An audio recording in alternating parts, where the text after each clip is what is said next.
Hermanos, buenos días. Les saludo en el nombre del Señor.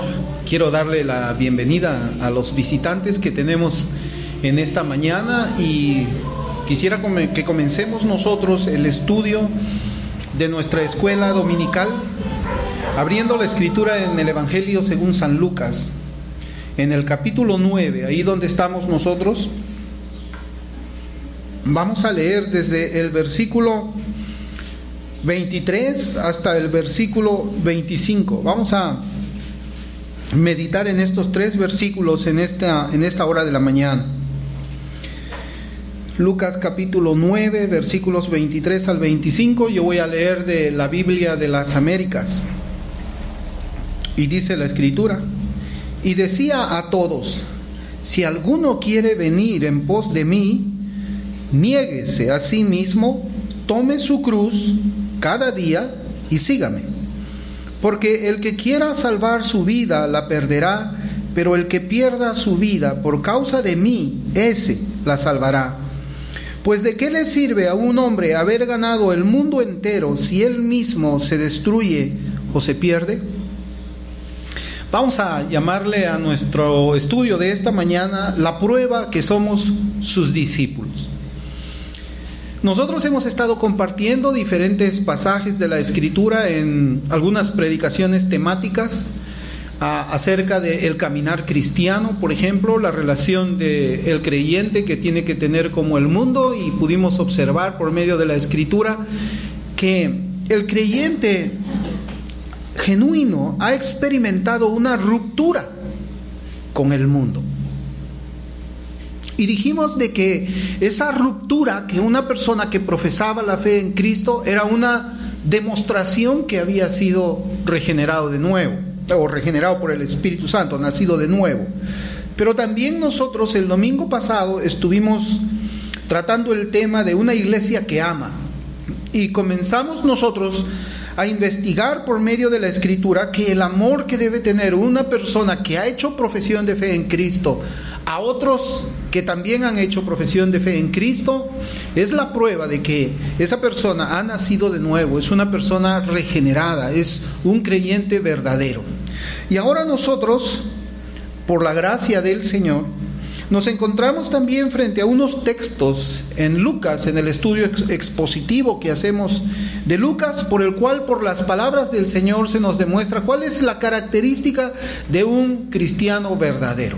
Y yo le doy gracias al Señor de que podamos estar en su palabra encontrando estos pasajes que tienen como objetivo desafiar nuestras conciencias, desafiar nuestros corazones, ayudarnos en el tema de la seguridad de la salvación, un tema que es vital, hermanos.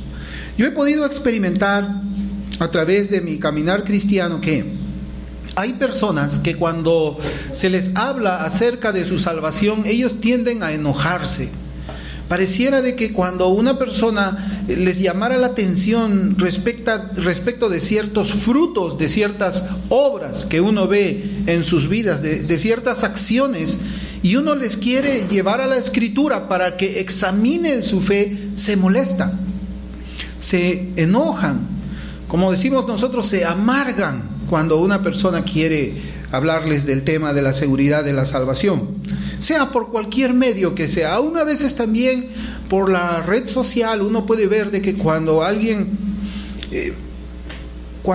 está procurando, ¿no?, por la forma como escribe alguien, hacerle ver, ¿no?, de que la palabra de Dios enseña tal cosa, reaccionan mal las personas.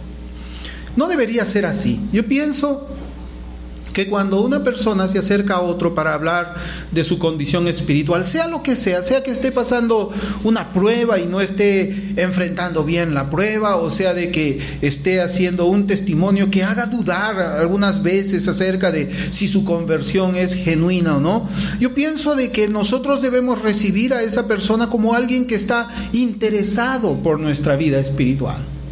Cuando alguien nos pregunta acerca de nuestra salvación o del testimonio de nuestra salvación, tenemos que alegrarnos nosotros, porque eso nos hace recordar aún aquel momento, aquel día. No podemos decir la hora exacta en que el Señor nos salva, pero yo lo veo así. Preocuparnos por la salvación uno de lo otro es una tarea que nosotros tenemos como congregación. Por eso es que también nosotros hablamos de la disciplina espiritual.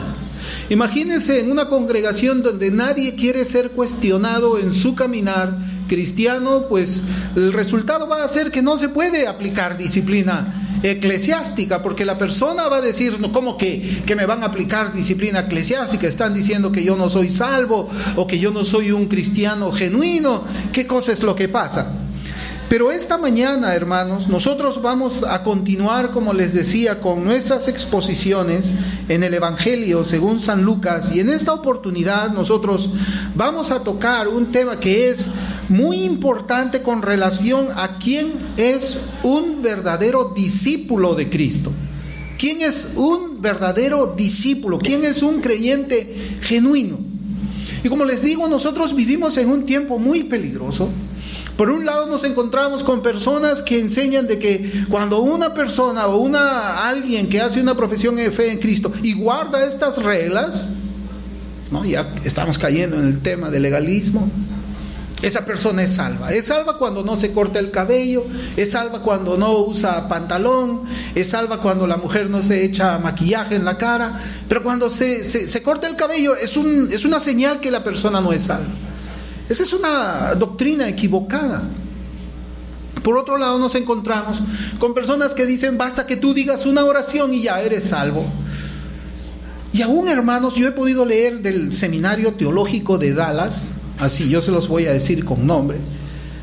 Una vez estaba leyendo yo acerca de lo que significaba el arrepentimiento me parece que era de Louis Sperry Chafer, me parece que él es él, no estoy seguro, pero en ese escrito se estaba diciendo de que basta que una persona por 10 segundos en su vida crea en el Señor Jesucristo y es suficiente para que pueda ser salva.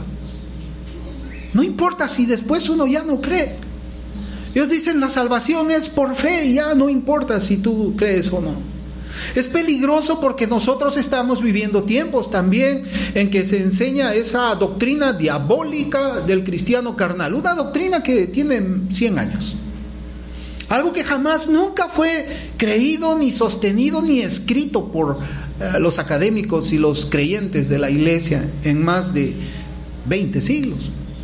Es peligroso, hermanos, porque también nos enfrentamos nosotros a tiempos en los cuales se cree en la regeneración doctrinal. ¿Qué es la regeneración doctrinal, no? O el sandemanianismo. Hay personas que dicen, bueno, una persona cree en la teología correcta, su cerebro, su mente está bien calibrada con esas doctrinas ortodoxas, ya, suficiente, salvo. Pero eso no es la prueba que una persona es salva. Esas son doctrinas nuevas, son engañosas. Son doctrinas que no están en la Escritura. En ninguna parte de Primera de Juan nosotros vamos a encontrar de que la seguridad de la salvación nosotros la tenemos que poner en nuestro conocimiento teológico, o tenemos que ponerla en el maquillaje, o tenemos que ponerlo en el pantalón. En ninguna parte enseña eso. Aunque verdaderamente el cristiano debe vestirse con modestia, como dice la Escritura, pero esa es la consecuencia de lo que el alma ha sido regenerada y entiende que ahora el mundo ya no le puede guiar en su manera de vestirse, no le puede guiar en su manera de pensar y todo eso. Pero nosotros necesitamos ir a la Escritura para ver cuáles son las pruebas de que mi conversión es verdadera, es genuina, es real. Y nosotros esta mañana vamos a ver una de ellas, porque el Señor Jesucristo en estos versículos que estamos observando nos dice claramente quiénes son sus discípulos o cuál es la actitud que tienen sus discípulos. Y vamos a verlo a la luz de la palabra del Señor en esta mañana. Nosotros, hermanos, también conocemos, y quería decirles esto, un dicho que es muy comúnmente citado por las personas seculares, y posiblemente lo hemos oído nosotros, y si no lo hemos hecho, yo se lo voy a compartir esta mañana. Comúnmente se dice que lo que nada cuesta, nada vale. Así es, lo que nada cuesta, nada vale. Y el cristianismo es una religión, vamos a llamarle, que demanda algo, demanda un costo. Y si nuestro cristianismo no nos cuesta nada, o a una persona que profesa la fe cristiana no le cuesta nada, ese cristianismo nada vale. Nada vale. Y ahora nosotros nos encontramos con el Señor Jesús enseñando a sus apóstoles y a todos los que estaban allí reunidos con Él. Miren, vamos a ver en la Escritura cómo dice. En el los versículos anteriores, versículos 21 y 22 de Lucas 9, el Señor Jesucristo estaba allí preguntándole a sus discípulos quién era Él, ¿no? Y Simón Pedro, él responde: tú eres el Cristo, el Hijo del Dios viviente. Y en el versículo 21 dice: pero él, advirtiéndoles severamente, les mandó que no dijeran esto a nadie, diciendo: el Hijo del Hombre debe padecer mucho y ser rechazado por los ancianos, los principales sacerdotes y los escribas, y ser muerto y resucitar al tercer día. Este es el contexto, y nosotros no tenemos que perderlo de la mente, porque a veces cuando extraemos un versículo de la Escritura y lo ponemos acá lejos de su contexto, podemos creer cualquier cosa, que dice cualquier cosa menos lo que la Escritura nos enseña. Y aquí nosotros vemos que en el versículo 21 y 22 el Señor, ¿a quién se está dirigiendo? A sus apóstoles, a ellos en privado. Y el versículo 23 comienza diciendo: y decía a todos, es decir, después que el Señor le dice a sus discípulos de manera privada que ellos guarden silencio acerca de su identidad divina, luego el Señor se dirige a la multitud para decirle lo que yo les acabo de leer ahora. Es decir, el Señor ahora está diciéndole a todos, a esos 10,000 hombres, mujeres y niños que habían experimentado ese milagro de que el Señor hizo, de convertir comida de la nada y alimentar a todas esas personas, a toda esa multitud, incluyendo sus discípulos, el Señor le dice: si alguno quiere venir en pos de mí, niéguese a sí mismo, tome su cruz cada día y sígame. Porque el que quiera salvar su vida, la perderá. Pero el que pierda su vida por causa de mí, éste la salvará. Pues ¿de qué le sirve a un hombre haber ganado el mundo entero si él mismo se destruye o se pierde? Hermanos, el Señor le dice a las multitudes que ser discípulos de Él les va a costar todo. Les va a costar todo. Les va a costar toda su vida, no una parte de ella. Y les va a costar todos los días de su vida, no solamente los primeros meses, las primeras semanas. Yo soy cristiano, soy discípulo. No, el Señor demanda todo de nosotros. Un corazón íntegro, recto para con Él. El Señor no quiere una división, así como el pueblo de Israel, que le adoraba al Señor en sus atrios, pero después subía a los lugares altos a quemar incienso a Baal. Ellos tenían un corazón dividido. El Señor quiere que el corazón de nosotros sea entero para con Él.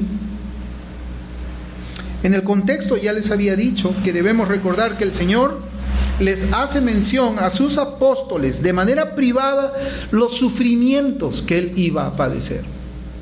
El versículo 22, fíjense cómo dice otra vez, diciendo: el Hijo del Hombre debe padecer mucho y ser rechazado por los ancianos, los principales sacerdotes y los escribas, y ser muerto y resucitar al tercer día. Hermanos, aquí el Señor habla de Él mismo en primer lugar, como maestro. Él habla de Él mismo como un general, alguien que iba a tomar su cruz, porque nosotros sabemos cuál es la muerte de Cristo, que la muerte que Él tuvo. El Señor está diciendo que Él mismo iba a tomar su cruz, iba a padecer, iba a sufrir, y después iba a morir, y luego iba a resucitar.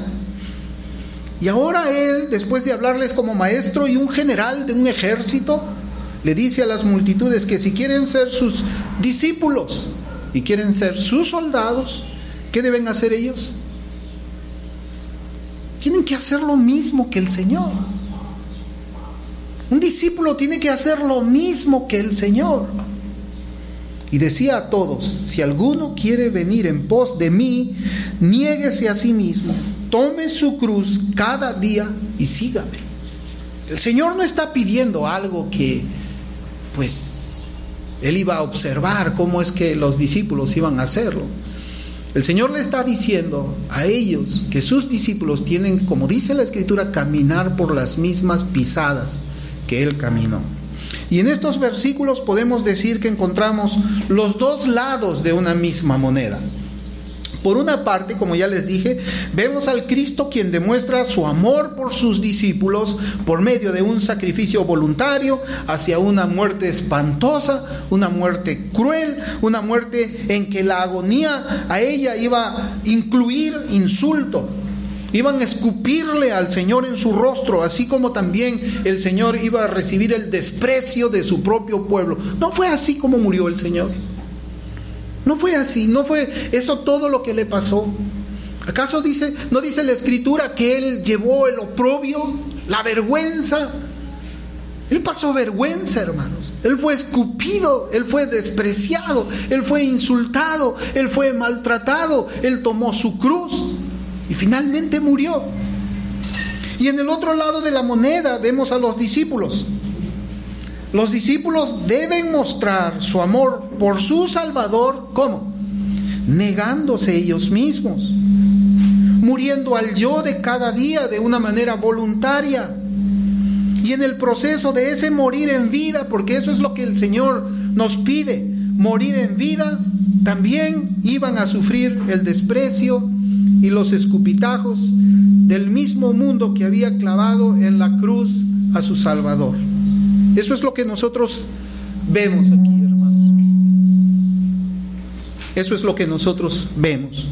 De que el Señor no le pide a los discípulos nada que Él mismo no haya hecho de una manera voluntaria. Todo esto el Señor lo hizo de una forma voluntaria. Y nosotros también debemos de hacerlo de una manera voluntaria. ¿Estás dispuesto tú a sufrir el mismo desprecio que sufrió Cristo? Pues eso es lo que Él demanda. Se necesita, hermanos, mucho valor para ello. Se necesita mucho valor. Se necesita de un coraje que no se rompe con nada. Con nada. Por ello decimos que para ser cristiano es necesario ser valiente. Ese es el valor que se necesita para ser cristiano. Se necesita, hermanos, una valentía que no se va a romper con nada. Pero nosotros no vivimos en tiempos así. Nosotros lo que hacemos es escoger una causa, así, una causa en la cual yo no pueda ser maltratado. Una causa que las multitudes sigan. A mí me gusta seguir la corriente. No me gusta ir en contra de la corriente. Me gusta estar junto con aquellos que están siguiendo cierta causa. ¿Para qué? Para que yo no sea motivo de insulto, de desprecio. Esa es la causa que muchas veces nosotros buscamos. Pero nuestra causa no tiene que ser esa. Nuestra causa tiene que ser por Cristo, por su palabra. Y nosotros no podemos quedarnos callados, siguiendo una corriente del mundo que poco a poco, una corriente de iglesia, vamos a decir, que poco a poco está dejando entrar al mundo allí, que está despreciando los preceptos de Dios. No podemos seguir esa causa nosotros. Es cierto que si nosotros vamos a estar allí, si nosotros vamos a guardar silencio, si nosotros no vamos a limpiarle la cara a Cristo, nosotros vamos a ser bien recibidos. La gente nos va a sonreír, la gente nos va a abrazar, la gente nos va a querer. Pero cuando nosotros nos paramos firmes y decimos: no, esto está mal, esto es introducir el mundo dentro de la iglesia, tenemos que oponernos. Saben, hermanos, eso requiere mucho valor. Esa causa requiere renunciar a uno mismo. ¿Y sabe por qué? Porque le va a pasar lo mismo que le ha pasado al Señor hace 2000 años atrás. Le van a escupir a usted, lo van a avergonzar a usted, lo van a maltratar a usted. ¿Y sabe por qué? Porque se mantiene firme en los principios de Cristo. Hace poco nosotros habíamos estado seguramente escuchando mucho acerca de sola escritura. Y todos celebraban sola escritura. ¿Recuerda usted? El grito de la Reforma, Martín Lutero. Hermanos, yo les voy a decir algo. ¿Realmente se ha estado celebrando sola escritura? ¿Realmente la iglesia evangélica puede decir sola escritura y yo voy a también celebrar la Reforma protestante? Hermanos, en un tiempo en el que nosotros estamos viviendo un triaje doctrinal, donde se dice: esta doctrina es primaria, esta doctrina es secundaria, esta doctrina es terciaria, ya no existe principio de sola escritura. Porque tendríamos que decir sola escritura primaria, sola escritura secundaria y sola escritura terciaria. Es decir, la iglesia ya no mantiene el principio de la sola escritura. ¿Qué hacemos? ¿Seguimos callados esa corriente para evitarnos el desprecio? ¿O levantamos la voz?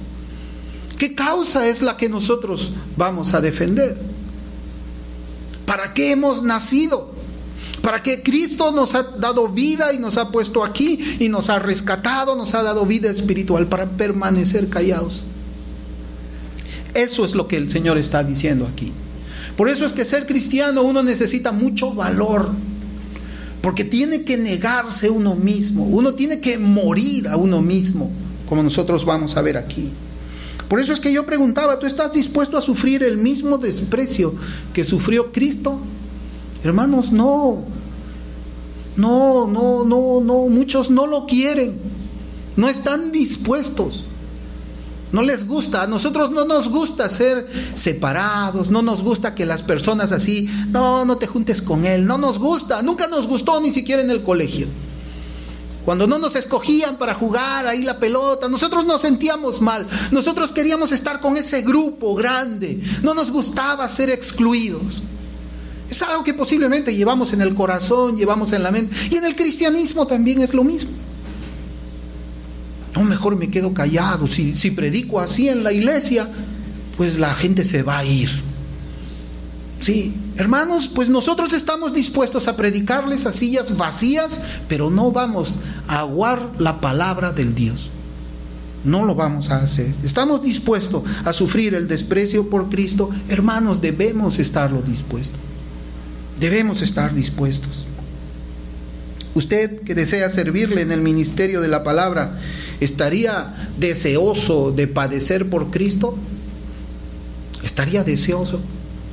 ¿O se callaría? ¿O apretaría los dientes?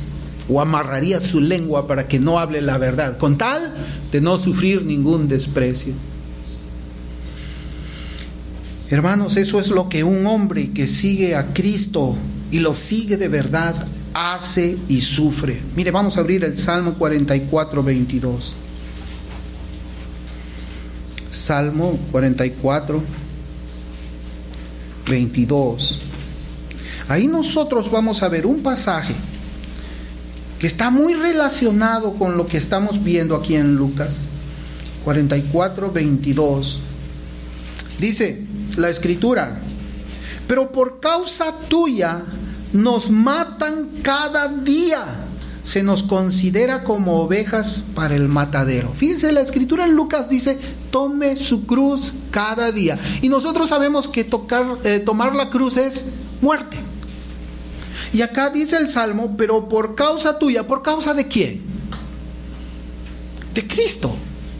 Por causa del Dios vivo. Por causa de Él nos matan cada día. No nos gusta, ¿verdad?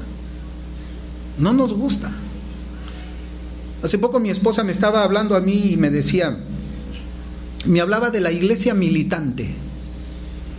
Y ella comenzó diciéndome así: mira, la iglesia militante, y me hablaba algo. Y yo le decía: ¿tú sabes lo que significa la iglesia militante? ¿Tú sabes lo que significa iglesia militante? Viene de la palabra militar.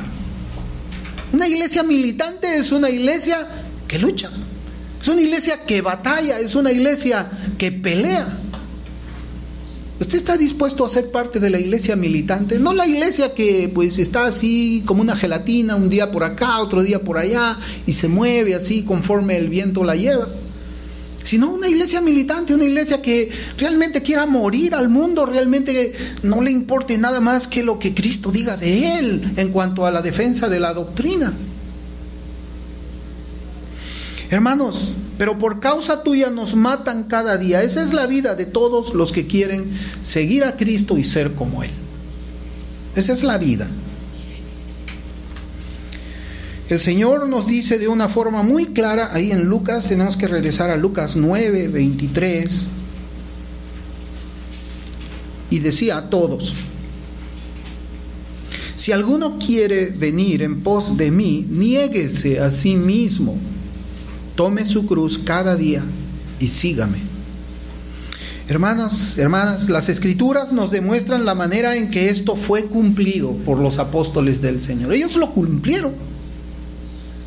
La historia también nos relata la manera en que ellos terminaron sus vidas. ¿Cómo terminaron sus vidas los apóstoles? Con una muerte violenta.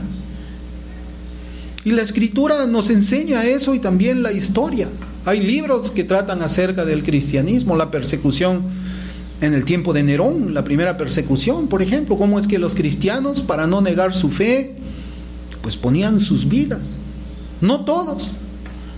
Algunos, por salvarla, simplemente negaban al Señor, recuérdelo. Pero gracias a Dios hubo un ejército, una iglesia militante que peleó desde el principio por la verdad del Evangelio. Nunca negó al Señor, aunque les cueste la vida. Ahora no nos van a matar. Ahora en este país nadie te va a matar. Nadie, hermanos. A lo mucho te escupirán. ¿Y? Te lavas, pues. Te lavas con jabón y ya está. Te insultarán. ¿Y? ¿No estás muerto? ¿No dice que estamos muertos la Biblia? ¿A un muerto le importa cuando le hablan mal de su persona? ¿Usted alguna vez ha ido a un funeral? Y se ha acercado ahí a la caja y le ha dicho: tú eres un feo, mira que... ¿Acaso el muerto sabe algo? O le dice al muerto: te desprecio. El muerto va a decir: el muerto está muerto. Así tenemos que ser nosotros también. Si hemos muerto al mundo, pues verdaderamente no nos va a importar lo que el mundo, los no creyentes y los liberales digan acerca de nosotros.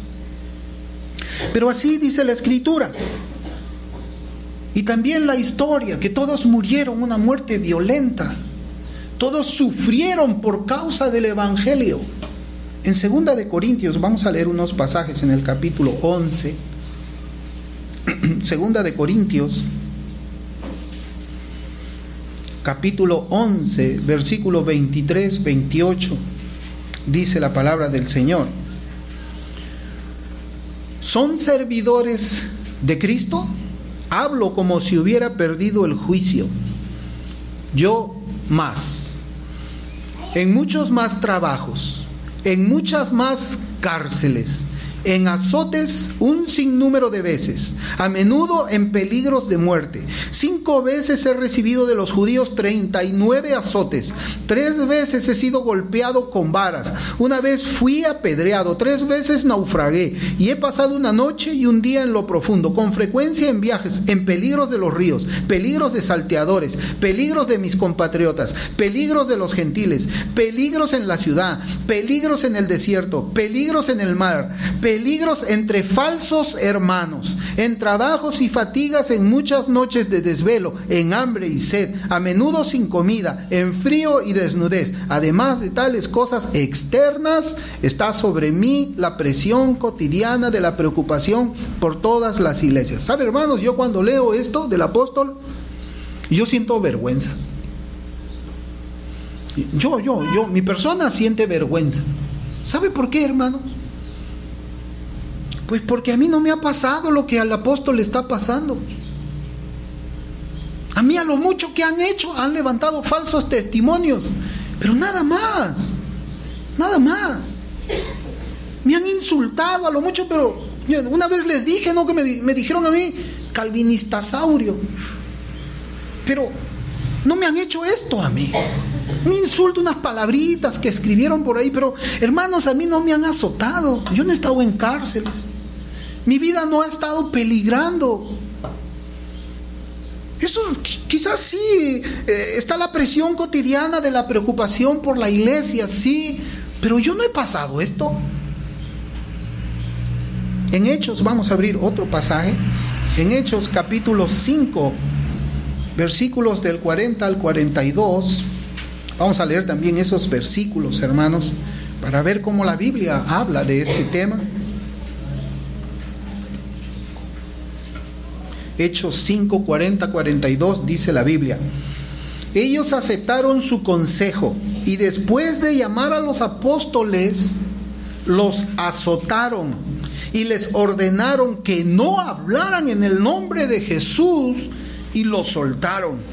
Ellos pues salieron de la presencia del concilio regocijándose de que hubieran sido tenidos por dignos de padecer afrenta por su nombre. Y todos los días en el templo y de casa en casa no cesaban de enseñar y predicar a Jesús como el Cristo. Pues yo también tengo vergüenza aquí. Pues a mí no me han azotado, hermanos. Yo sí me regocijo, ¿no? Cuando pues viene el insulto, ¿no? Y todo eso. Viene la difamación. Pero a mí no me han azotado. Hermanos, ¿a qué le podemos tener miedo nosotros? ¿A perder la reputación? A un muerto no le importa su reputación. El testimonio es una cosa, ¿no? Mientras no nos acusen de inmundos, de inmorales, de libertinos, no nos acusen de mundanos, pues que nos acusen de pues cerrados, de mente cerrada, dicen. Y pues bueno, a veces uno abre tanta la mente que se le cae el cerebro, se le puede caer el cerebro. Es mejor ser así, no sea una mente angosta con la Biblia, nada más, nada más. Ellos, hermanos, los apóstoles la tenían bien difícil, porque la hostilidad podía costarle hasta la vida. Esa hostilidad, esa presión, era para que le quiten la vida a ellos. El primer mártir, Esteban, apedreado. Aquí nadie nos va a apedrear. Segunda de Timoteo también, capítulo 3, versículo 12, es un solo versículo. Dice la Escritura: y en verdad todos los que quieren vivir piadosamente en Cristo Jesús serán perseguidos. Y vivir piadosamente es, hermanos, presentar también defensa por aquello que es la palabra del Señor. Esa es la causa a la que nosotros estamos llamados. Cuando dice así la Escritura, de que debemos ser vituperados por causa del nombre del Señor, eso es las aflicciones que a nosotros nos toca seguir. Hermanos, un hecho interesante es revelado también en el Evangelio según San Mateo, quien también relata los mismos hechos que estamos meditando nosotros. Yo quisiera que abramos también Mateo un momento. Porque aquí nosotros encontramos, hermano, precisamente la médula quizás de lo que estamos tratando en este tema de esta enseñanza. En Mateo 16, desde el versículo 21 hasta el versículo 24. Ahí van a ver ustedes cómo es que es el ser humano por naturaleza. Mateo 16, del 21 al 24, dice la Escritura: Desde entonces Jesucristo comenzó a declarar a sus discípulos que debía ir a Jerusalén y sufrir muchas cosas de parte de los ancianos, de los principales sacerdotes y de los escribas, y ser muerto y resucitar al tercer día. Y tomándole aparte, Pedro comenzó a reprenderle, diciendo: No lo permita Dios, Señor, eso nunca te acontecerá. Pero volviéndose él, dijo a Pedro: Quítate de delante de mí, Satanás, me eres piedra de tropiezo, porque no estás pensando en las cosas de Dios, sino en la de los hombres. Entonces Jesús dijo a sus discípulos: Si alguno quiere venir en pos de mí, niéguese a sí mismo, tome su cruz y sígame. Mire, ahora acá en Mateo nosotros encontramos el paréntesis que no tenemos en Lucas, ¿no? En Lucas nosotros vemos que el Señor, ¿cómo es que le dice a los discípulos? Primero a ellos le dice: solo saben que yo voy a morir, voy a padecer, voy a sufrir, voy a ser crucificado. Y después le dice: si alguno quiere venir en pos de mí, o sea, ser mi discípulo, tome su cruz. Pero acá en Mateo nosotros vemos lo que sucede en medio de estas dos declaraciones del Señor. Y estaba ahí Pedro. En el versículo 21 el Señor habla de ¿qué? De sus sufrimientos. El versículo 22 vemos a Pedro tratando de persuadir al Señor para que no sufra, que ese no está en Lucas. El versículo 23, el Señor reprende a Pedro, tampoco está en Lucas. Y el versículo 24 el Señor nos dice cuál es el costo de ser discípulo de Él, que sí está en Lucas. Hermanos, entonces vemos aquí algo que Lucas no relata, pero que está en Mateo, que Pedro había tratado de persuadir al Señor para que no sufra, para que no sea vituperado, para que no sea avergonzado, para que no sea muerto. Hermanos, ¿y por qué Pedro reacciona de esa manera? ¿Usted se ha puesto a pensar ahorita? ¿Por qué Pedro reacciona de esa manera? La respuesta es fácil, ya la dijimos al principio. Pedro reacciona así porque a nadie le gusta el sufrimiento. A nosotros no nos gusta sufrir. Tampoco nos gusta que el Señor sufra. Y así somos nosotros. Como yo les decía al principio, ¿no? Si ir en contra de la corriente me va a traer sufrimiento, no, eso no es bueno. Mejor voy con la corriente y me evito el sufrimiento. Hermanos, las personas por lo general, ¿qué es lo que persiguen? Persiguen el honor, persiguen la fama, persiguen las recompensas que el mundo ofrece cuando uno sirve a una persona. ¿Es así o no? Es así, hermanos, es así. Por ejemplo, los consejeros presidenciales, cuando van a servirle al presidente de Perú, ¿qué es lo que buscan ellos? ¿No buscan estas cosas que estamos diciendo? Yo quiero servir al presidente Humala. ¿Y qué cosa es lo que ellos guardan en su corazón? Buscan eso mismo: honor, fama y las recompensas de este mundo. Eso es lo que van a perseguir. Pero en el cristianismo es diferente 100%. El que quiere seguir al Señor, ¿qué cosa es lo que va a tener? Sufrimiento. No va a tener fama. No puede tener fama. Eso es algo que pues tenemos que quitarlo de nuestra mente. No puede tener honor tampoco, porque el Señor no tuvo honor. El Señor tuvo desprecio. El Señor pasó vergüenza. ¿Sí? Tampoco pues va a tener ninguna recompensa material aquí en este mundo. Es diferente, ¿se da cuenta? Cuando uno quiere servir a alguien aquí en la tierra, va a tener recompensa aquí en la tierra, todo lo que hemos visto. Pero cuando uno quiere seguir al Dios vivo, hermanos, es totalmente lo opuesto. En el cristianismo es diferente. Aquellos que servimos al Señor de manera fiel, sufriremos persecuciones, sufriremos insultos, sufriremos también peligros. Y como yo conversaba también con un hermano pastor, que él también pues tiene ese carácter, esa causa de defender al Señor. ¿Saben? Cuando uno está solo, cuando las personas así lo abandonan a uno y lo dejan solo, es mejor. ¿Saben por qué? Porque uno tiene más tiempo para Dios. Cuando usted está solo, cuando lo han abandonado sus amigos, es mejor porque usted tiene más tiempo para Dios. ¿Lo ha visto de esa manera? A veces nosotros queremos estar, no, yo quiero estar con mis amigos todo mi tiempo ahí con ellos. No, hermanos, no es así. No es así. Algo que yo quizás les había comentado a ustedes anteriormente es que cuando estaba yo haciendo oración, y les cuento también este testimonio, cuando yo estaba haciendo oración al Señor, cuando comenzaba yo a ver la falsa reforma y todo eso que había con la introducción de mundanalidad, oraciones contemplativas y una serie de cosas aberrantes, ¿no? Yo estaba orando y comencé a hablar con unos hermanos pastores que tienen pues más tiempo que yo en el ministerio, y yo les decía, mira, yo veo esto de aquí, yo veo que la iglesia está mal, este predicador predica mal, este hombre está haciendo esto, yo estoy pensando, estoy orando, yo no puedo quedarme así callado, tengo que hacer algo. Bueno, yo recibí consejo de varias personas, pero se resumió en dos.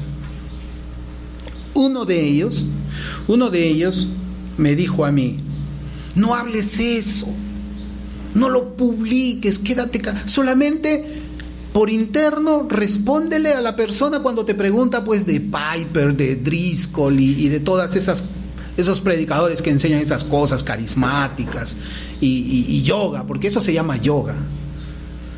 Pero no lo digas, no lo publiques, porque no es bueno. Y si quieres yo te comunico con una iglesia en Estados Unidos. Y el otro consejo fue de un hermano a quien yo aprecio mucho y él me aprecia mucho, y me dijo, bueno, él me dijo, fíjate, si tú quieres hacer eso, ponte a orar. Y tú tienes que estar dispuesto al insulto. Tú tienes que estar dispuesto a que te vituperen, a que te levanten falsos testimonios, a que te abandonen. El día que tú comiences a hacer eso, no vas a ser popular. Gracias, hermano, me puse a orar y fui y comencé pues a publicar, y el hermano se cumple, pues lo que él dice se cumple, lo que nosotros estamos predicando aquí. Por eso, ¿cuál es la causa por la que tú vas a pelear? ¿Cuál es la causa?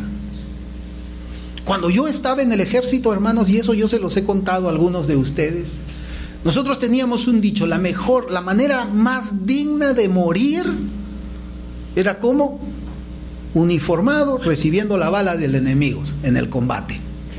Esa es la manera más digna de morir. ¿Saben, hermano? Esa no es la manera más digna de morir. Y yo sigo siendo un soldado, solamente que ahora mi general es otro. Y así como yo salía con mi fusil a combatir, ahora salgo con mi Biblia y combato. La manera más digna de morir es por Cristo y su causa. La manera más digna de morir es por la verdad, por la luz. Por la luz. Hermanos, ¿qué esperamos nosotros de nuestro servicio a Cristo? ¿Qué es lo que esperamos? ¿Alguien quiere entrar aquí al ministerio? ¿Qué es lo que espera?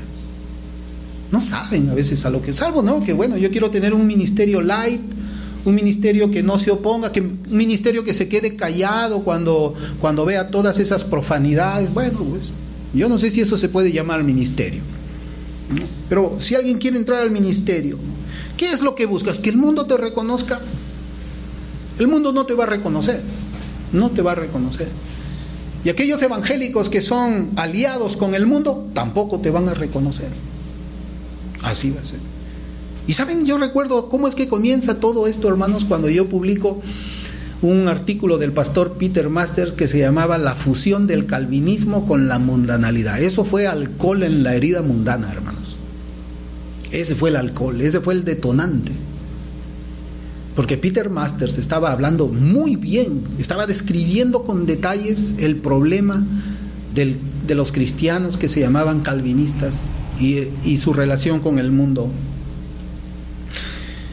¿Cuál es la recompensa que podemos recibir por ser los servidores de un reino de rectitud y justicia? Porque finalmente servimos a eso, a un reino, a un rey, a un reino de justicia y rectitud. ¿Cuál puede ser la recompensa? A ver, ¿ustedes se han puesto a pensar? ¿Estamos dispuestos a pagar el precio para servir a ese reino? Pues ahí habla de ahí el Señor nos dice que pues ese es el precio que tenemos que pagar. Ese es. Todos los que quieren seguir a Cristo deben seguir sus pisadas. Cristo tomó su cruz voluntariamente, nosotros también tenemos que tomar nuestra cruz voluntariamente, cada día. Como creyentes debemos hacernos la idea de que seremos perseguidos y de que en este mundo sufriremos aflicción. Esa es la idea. Y a veces pues a nosotros nos falta decir eso en el evangelismo, ¿no? ¿Quieres que el Señor Jesucristo sea tu Señor? La pregunta debe ser al revés. La pregunta debería ser, ¿quieres ser esclavo de Cristo? Es lo mismo, si usted se pone a pensar, es lo mismo. Porque si Cristo es mi Señor, yo soy su esclavo. Pero cuando lo preguntamos de esa manera, le decimos, ¿tú quieres ser esclavo de Cristo? Ahí sí se ponen a pensar. Es la misma pregunta, pero comienzan a sacar cuentas. Te va a decir, ¿y qué me va a costar a mí ser esclavo de Cristo? Bueno, te va a costar insultos, tu familia te va a abandonar, tus amigos te van a dejar. Y ahí lo tenemos al hombre, sacando cuentas. ¿Qué hago? A ver, ¿qué hago? O sea, ¿soy siervo o continúo mi vida como estaba? Y ese es el punto al que vamos a llegar aquí. Es imposible, hermanos, para una persona rendir su propia vida al Salvador sin que aparezcan los sufrimientos, sin que haya alguna pérdida, sin que vengan los problemas. Es imposible. Porque entonces nada ha pasado en mi vida, nada ha cambiado. Yo sigo siendo el mismo de siempre. No hay nada que haya cambiado. ¿De qué clase de sufrimientos nosotros estamos hablando? Bueno, algo que debemos tener en nuestras mentes bien claro es que tomar nuestra cruz no significa de que seremos pobres. Tomar nuestra cruz no significa que pues nuestros familiares van a morir o que nosotros nos vamos a enfermar en el cuerpo. No significa que nuestros amigos también nos abandonen. ¿Por qué? Todas esas cosas le pasan a los mundanos también, a los que son incrédulos. Los que son incrédulos también en algún momento son abandonados por sus familias. Los que son incrédulos también sufren enfermedad. Entonces, ¿cuál es la cruz que habla Cristo? Hermanos, tomar nuestra cruz es sufrir en las manos de este mundo caído y en las manos de algunos profesantes cristianos por el hecho de mantener nuestra fidelidad a Cristo y a su palabra. Eso es, sufriremos agravios, sufriremos insultos, calumnias, abandono, sufriremos persecución. Eso es tomar nuestra cruz, no es otra cosa. Hay personas que se equivocan. Una vez yo escuchaba a un predicador que decía de que porque tenía a su esposa que era un poco molestosa, decía, esa es mi cruz. No, eso no es la cruz. Esa no es la cruz. Eso no es. Por lo regular, hermanos, nosotros nos encontramos en conflictos donde nuestra voluntad se encontrará en oposición a la voluntad de Dios. A veces nos encontramos en encrucijadas, ¿no? Estamos caminando y aparece algo delante de nosotros. Y nuestra voluntad a veces puede decir, bueno, esto me parece que es correcto. Pero la voluntad de Dios dice, esto no es correcto. ¿Qué hacemos? Aparecen oportunidades delante de nuestro caminar diario donde somos tentados a escoger aquello que a nuestros ojos es agradable, atractivo, beneficioso, pero que también aquellas oportunidades se oponen al santo mandamiento dado por Dios a sus hijos. ¿Qué hacemos en ese caso? ¿Qué hacemos? Pues hermanos, es allí donde tomamos nuestra cruz, nos negamos a nosotros mismos y seguimos las pisadas del Señor. Eso también significa tomar nuestra cruz cada día, porque van a llegar momentos en que nuestra voluntad va a estar confrontada, va a estar opuesta a la voluntad de Dios. Pero nosotros tenemos que obedecer, ¿qué? La voluntad de Dios, y tenemos que morir, nuestra voluntad tiene que morir para que viva la voluntad de Dios en nuestra vida. Hermanos, en el siguiente versículo que estamos viendo, el versículo 24, este versículo parece un discurso de varias contradicciones. En Lucas 9:24 dice la Escritura, porque el que quiera salvar su vida, la perderá. Pero el que pierda su vida por causa de mí, ese la salvará. Reina Valera 60 dice, la hallará. No, esto parece una serie de contradicciones. Dice, el que quiere salvar su vida, la va a perder. Y el que quiera perder su vida, la va a salvar. Que la escritura, como es así, ¿no? La escritura inspirada. Algo que nosotros tenemos que enfatizar es que el Señor no quiere enseñarnos a nosotros salvación por obras, por medio de este versículo, aunque podríamos decir que en cierta manera una persona que muere es una persona que vive. Una persona que muere es una persona que vive. Hermanos, pero ¿qué es lo que significa esto? La clave la encontramos en la parte donde el Cristo dice por causa de mí. Dice el que pierda su vida por causa de mí. ¿Qué significa perder la vida por causa de Cristo? ¿Qué es la vida? No está hablando de la vida física. No está diciendo mátenme y ya yo gané mi vida, o me suicido y voy a ganar mi vida. No habla de la vida física. No habla de la vida física. Habla del yo, de mi yo. Habla de mi manera de pensar, habla de mis gustos, habla de mi agenda, habla de mis proyectos, habla del ego que está sentado en un trono. Y mi ego gobierna mi vida. De eso está hablando este versículo. Significa rendir nuestra vida al Señor y entregarla a Él de tal manera que nuestro yo salga de ese trono y Cristo se siente en ese trono. Eso es perder nuestra vida.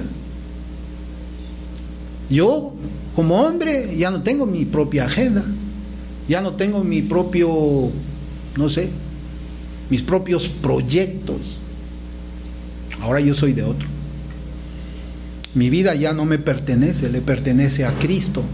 Sigo vivo acá, pero mi vida le pertenece al Señor. Eso es lo que significa.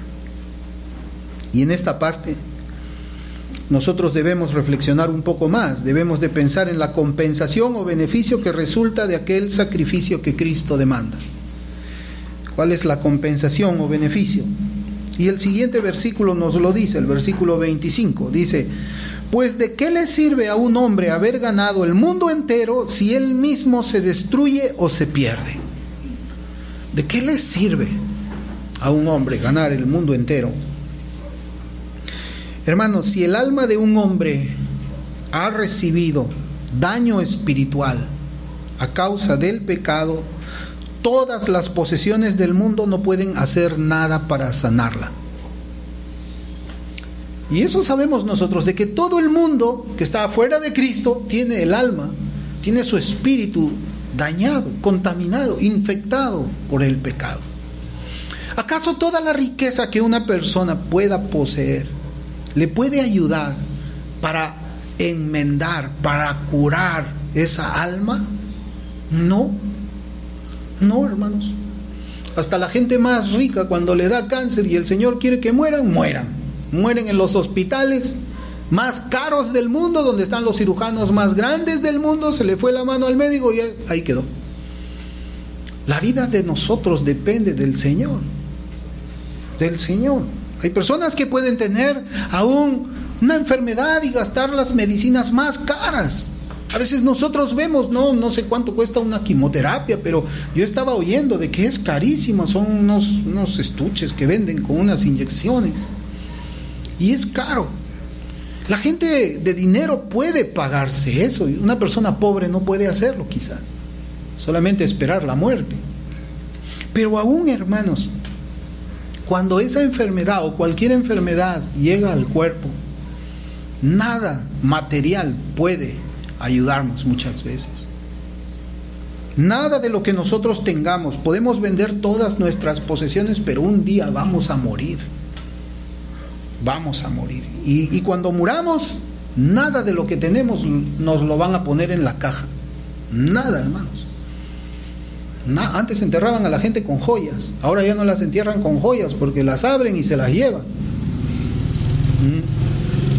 Así que Si nosotros inclinamos nuestros corazones a las cosas materiales, quiero tener el mejor automóvil, el día que te mueras se va a quedar estacionado afuera del cementerio. Quiero tener la mejor casa y me voy a esforzar por tener todo aquí para mis hijos, la mejor universidad. El día que te mueras, tu título va a seguir colgado en la pared, pero no vas a ejercer la abogacía ni en el infierno ni en el cielo.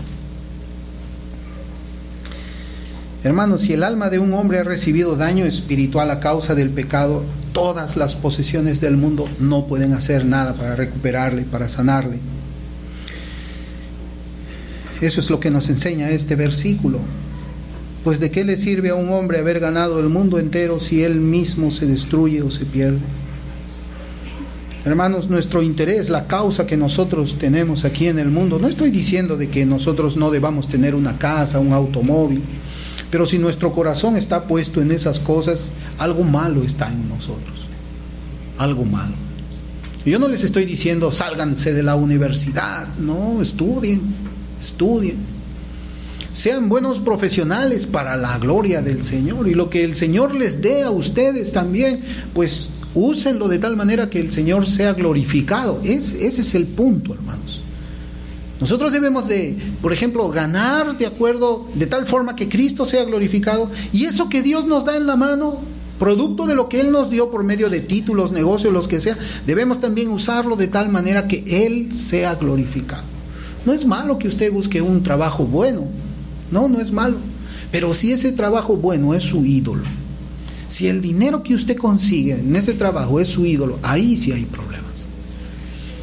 Ahí estamos dentro de este versículo que dice: ¿de qué le sirve a un hombre haber ganado el mundo entero si él mismo se destruye o se pierde? En Primera de Juan, capítulo 1, versículo 2. Primera de Juan, capítulo 1, versículo 2, dice la Escritura: pues la vida fue manifestada, y nosotros la hemos visto y damos testimonio, y os anunciamos la vida eterna, la cual estaba con el Padre y se nos manifestó. ¿De quién habla? ¿De quién habla? Habla de Cristo. Cristo es la vida, hermanos, que se nos ha manifestado. Es el Señor. Cristo es la vida eterna, la vida verdadera. Por eso es más importante que cualquier cosa que nuestros ojos puedan desear en este mundo. Cristo es lo más importante. Y cuando Cristo está en nuestro corazón, cuando hemos muerto a nosotros mismos, cuando hemos abandonado ese trono de nuestras propias vidas y lo hemos entronado al Señor, hermanos, nosotros no solamente vamos a vivir bien aquí en la tierra, bien espiritualmente hablando, no solamente nosotros vamos a ser un discípulo, vamos a negarnos, no solamente vamos a morir cada día a nuestro yo, vamos también a con celo santo combatir por la verdad, hermanos, defender la verdad del Señor. Nosotros vamos a ser una iglesia militante. Esa palabra a mí me gusta mucho, iglesia militante. No una iglesia que rinde sus armas. Y yo creo que les había contado también a ustedes la historia del emperador Hirohito cuando se firmó la paz en la Segunda Guerra Mundial y Japón se rindió en el acorazado Missouri, en el USS Missouri. Ahí se iba a firmar la paz, la rendición de Japón a las fuerzas aliadas. Y ahí estaba anclado ese barco en la bahía de Tokio. Y llegó el general Hirohito con toda su comitiva. Y ahí estaba el general Douglas MacArthur, representando a las fuerzas aliadas para firmar la paz. Hermanos, cuando el general Hirohito, el emperador Hirohito, le extiende la mano al general MacArthur en señal de paz, MacArthur vio su espada. Hirohito tenía su espada aquí en el cinto. Y MacArthur le dice: rinda su espada. Mientras usted no rinda su espada, nosotros no podemos tener paz.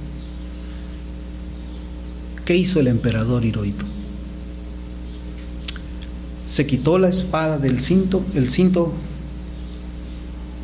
y la rindió. rindió su espada y MacArthur le extendió la mano en señal de paz. Hermanos, nosotros no vamos a ser como Hirohito. Esta es nuestra espada, aquí está. Y nosotros no vamos a rendirla ante nadie para tener paz. Nosotros no vamos a ser así. Nosotros somos una iglesia militante, una iglesia que ha muerto, una iglesia que toma su cruz, una iglesia que sigue al Cristo, una iglesia que está dispuesta a sufrir vituperio, insultos y todo eso. ¿Saben por qué? Porque es una iglesia que ha muerto al mundo, pero vive para Dios. Hermanos, que este mensaje toque pues nuestros corazones y nos haga también pensar en cuál es la causa que nosotros perseguimos. ¿Somos verdaderamente discípulos de Cristo? ¿Realmente he muerto a mí mismo? ¿Realmente es el Señor quien está entronado en mi corazón y Él guía todas mis actividades aquí en la vida? ¿O solamente es medio Señor mío? ¿O todavía a mí me preocupa mucho complacer a la multitud antes que a mi Señor? Hermanos, Cristo es la vida eterna. Nosotros no podemos poner nuestra confianza en nada más que en Cristo. No debemos buscar las riquezas. No debemos buscar nada porque la riqueza está en Él. Él es el único que puede traer sanidad al alma. Él es el único que puede ayudarnos a nosotros en esta vida y en la siguiente. Vamos a orar. Amado Señor, te damos gracias por tu palabra, gracias por lo que tú nos enseñas por medio de ella. Y quiero pedirte, Señor, que estas palabras que han salido de mi boca sean guardadas, atesoradas en nuestros corazones. Señor, que seas tú el Señor de nuestras vidas, que tú, Señor, rescates nuestras almas de aquellos que todavía no han experimentado esa gracia salvífica. Que puedan ver que tú eres la vida y que estén dispuestos a tomar también su cruz, todos nosotros, cada día, Señor, muriendo al mundo pero viviendo para ti. Te damos las gracias, Dios, por toda tu palabra bendita que exponemos cada domingo. En el nombre de Jesús oramos. Amén. Amén.